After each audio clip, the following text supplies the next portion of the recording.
dans Genèse 18 où Dieu est en train de dire qu'il n'est pas bon que l'homme soit seul.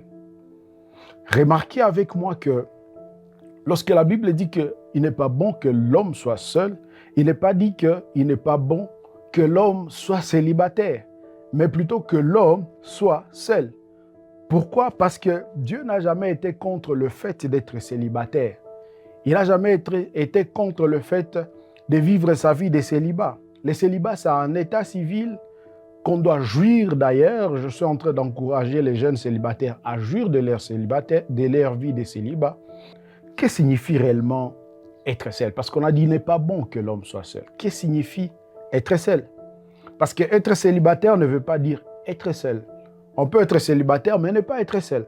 On peut être célibataire, mais avoir une compagnie, avoir toujours des gens autour de soi, des gens avec qui on peut partager des moments merveilleux, des moments importants de notre vie. Car vous savez qu'il y a bon nombre de personnes qui sont dans le mariage, mais qui sont seuls.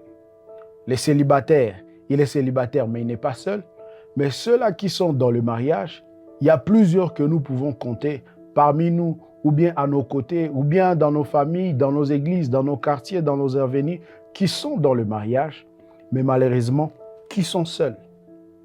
Les remèdes à Dieu, à la solitude, n'est pas donc le mariage. Le remède à Dieu au problème de la solitude que tu es en train de traverser, que tu es en train de connaître actuellement, ce n'est pas que tu t'orientes directement dans le mariage. Le remède à Dieu au problème de la solitude, c'est la création de la compagnie. Comme il a fait pour Adam, il faut que tu aies une compagne, tu aies un compagne, tu aies des amis. C'est le partage, c'est l'interaction avec d'autres personnes. Ce n'est pas directement le mariage. Est-ce que tu as des gens avec qui tu interagis? Est-ce que tu as des personnes avec qui tu peux changer, tu peux passer des temps et des moments ensemble avec eux?